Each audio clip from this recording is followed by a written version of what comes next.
Hello and welcome to another episode of the djproject Criterion Collection. And here we're going to talk about Spine 374, Bicycle Thieves, directed by Vittorio de Sica, 1948. Now now we finally get to talk about Italian neorealism. Whereas before it was just like a little faint illusion, but now we're going to go full on with this. This was actually my first film of Italian neorealism that I saw, and when I first saw it, I felt that film would be a really good demarcation point if you want to divide cinema into two different eras, before this film and after this film.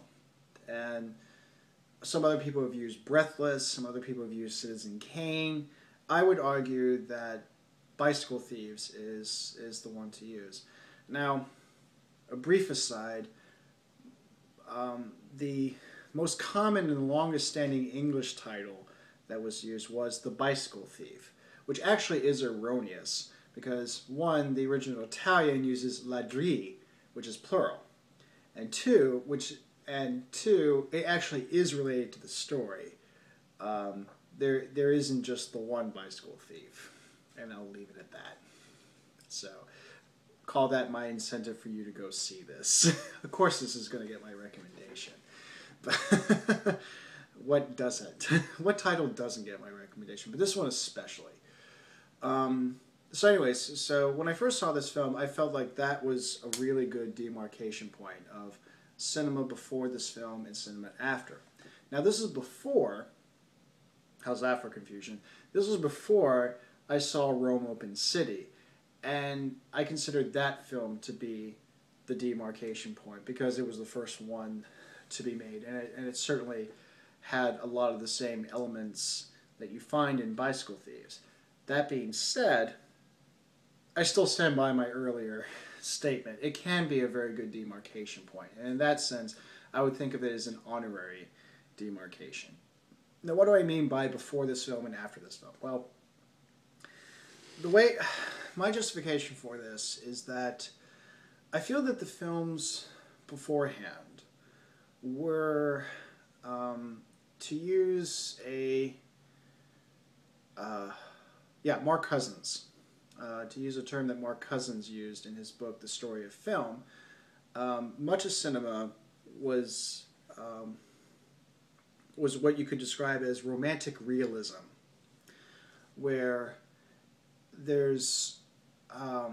where the films were very much informed by the Romantic movement, and interestingly, cinema is an art film that still retains a lot of its romantic characteristics. So so what do I mean by that? Or this is probably going to be more what I mean by it. Of course, Mark Cousins has his own idea of what that means, but it can be taken to mean that while the situations and scenarios and the characters can be traced to something in real life, it is often played up to emotions. It's played up to a particular dreams. It's more about what we like to be. And most of the films tended to operate in that realm. Obviously, there were exceptions. Not everybody played along with this. There were other things that were going on. But most of the films you tend to encounter play in that role. Then comes something like Rome Open City or Bicycle Thieves. And of course, for this case, I'm going to talk exclusively about Bicycle Thieves. I'm going to say the same thing once I get to Rome Open City. But anyways, once you get to Bicycle Thieves, the whole the palette just suddenly gets wider, and it deals with a lot more. It's not, for starters, it's not about it's less about what we like to be, and if it is, it's a very small part. A lot of it is more about who we are. This is a story that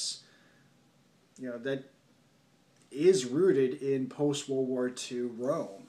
And Rome after the war sucked. Actually, much of Europe after World War II sucked.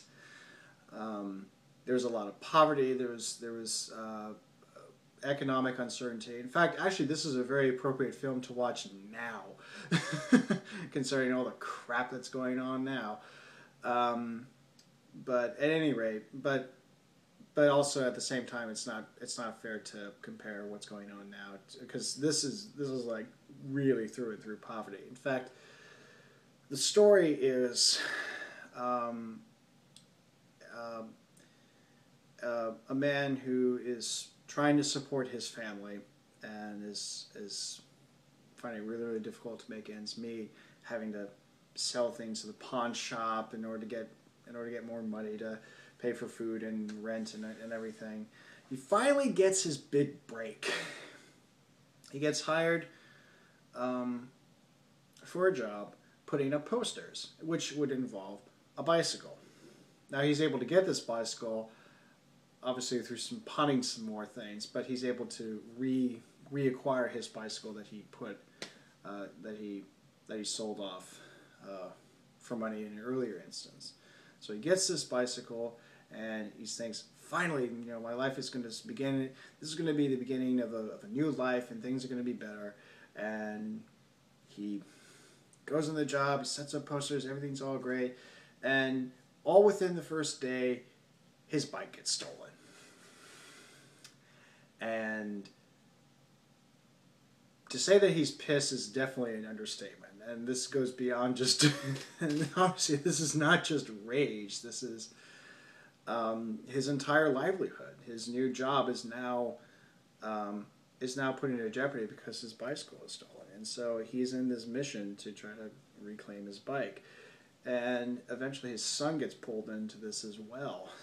And they're both trying to find this bike, and it leads into all kinds of detours and dead ends, and there's you see these little pockets of what life was like in post-war Rome, such as the economic disparity. There was a prominent gap between the well-to-do and the not well-to-do. Everybody's kind of on edge, and it's really, really a nasty, brutish time. And it's quite ugly, but it doesn't lose any of the compassion, and this is what makes it really, really powerful, is that while it's brutally honest in its setting, and of course because it was made in 1948, and Rome was still going through kind of a suck period, so it was not that hard to capture that vibe. But in spite of it being stuck, And actually, because of that brutal honesty, it encourages and elicits sympathy and empathy. And even when there's some other things that makes him less sympathetic, you still more or less feel for him. And it becomes a very, very powerful emotional experience, and which in a way continues that spirit of cinema. Again, it's that romantic element, but the point of all this is that instead of using what we like to, or projecting our imaginations or fantasies, or again, that favorite single line about cinema from Michel Marcet. I'm sure I got the name wrong, but the quote is, "The cinema substitutes for our gaze a world more in accordance with our desires."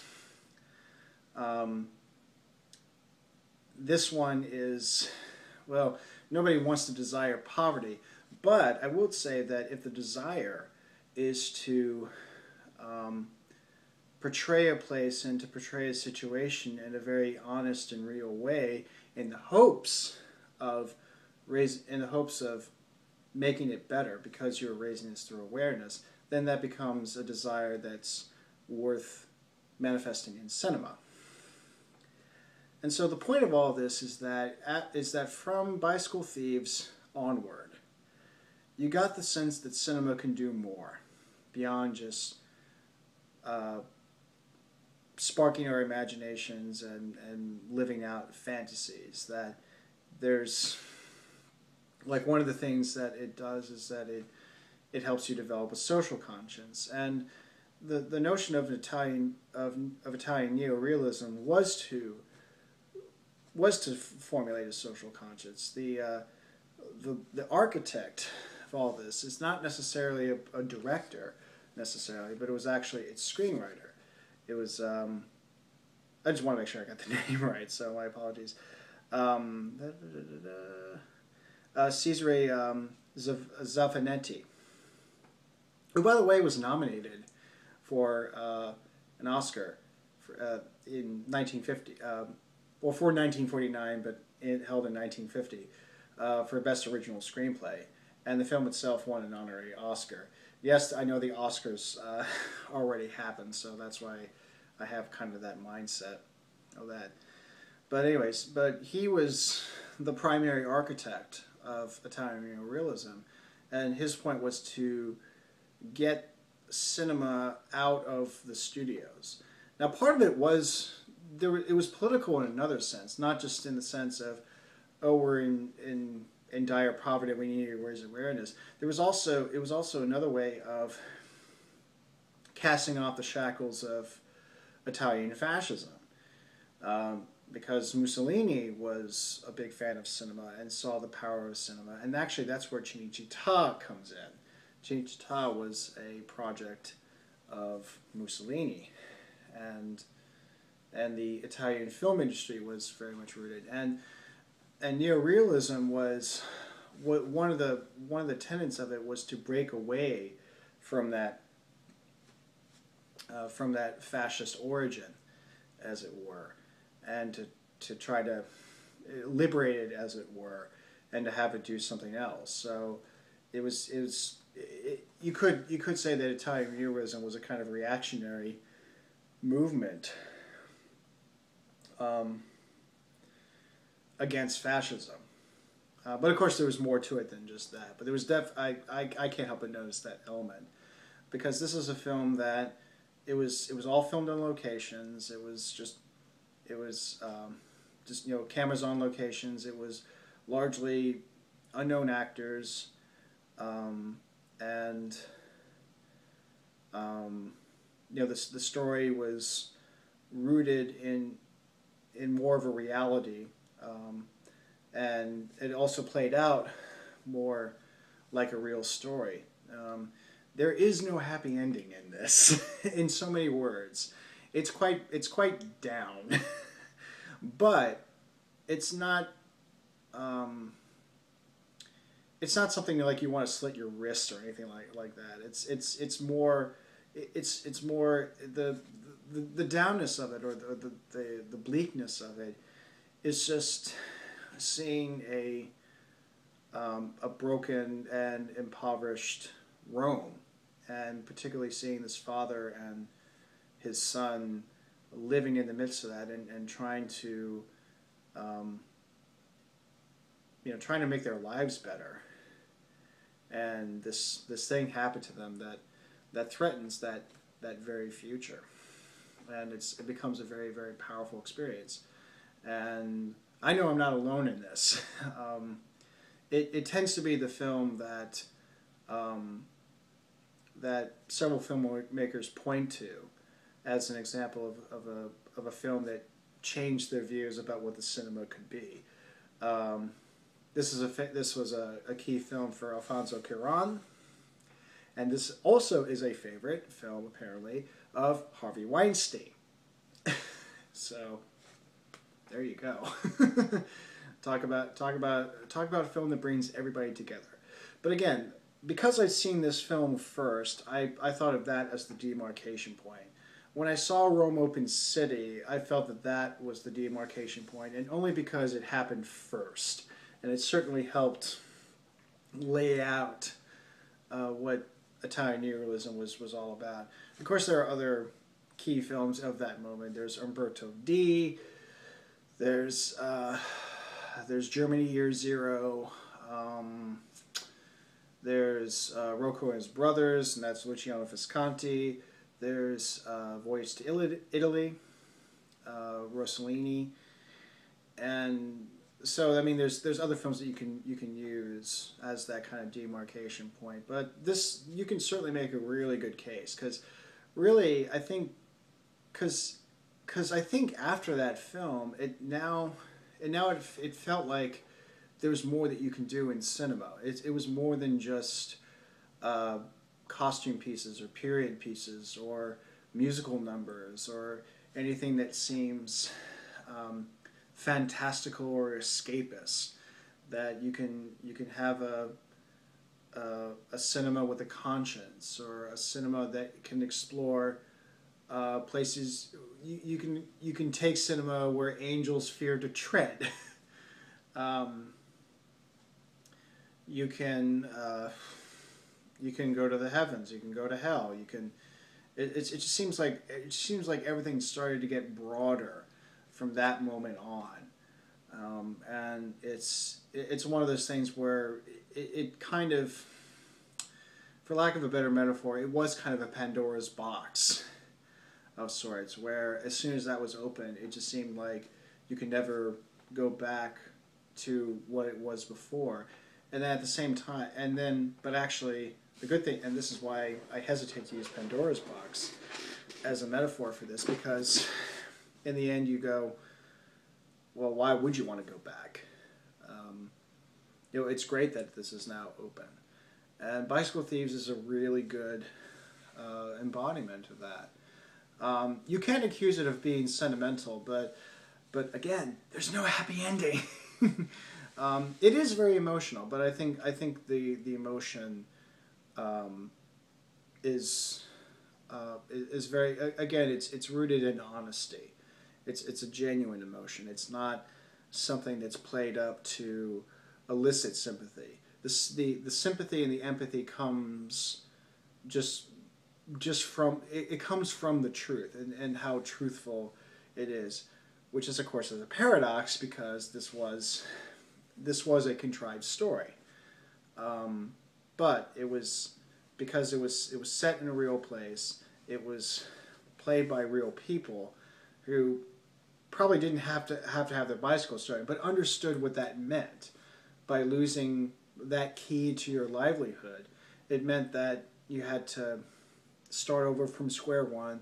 It meant that you had to eventually pawn more stuff in order to survive another month or two. And it's, again, it's just really, really devastating. So it should be obvious that I'm going to recommend this. But it is, and it is a genuinely important film. This is the kind of this is not the recommendation of, oh, if you like this type of film, or if you like this. No, this is just a through and through recommendation. I don't care what kind of films you like.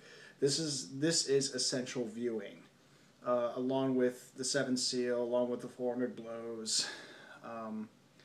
This is necessary viewing.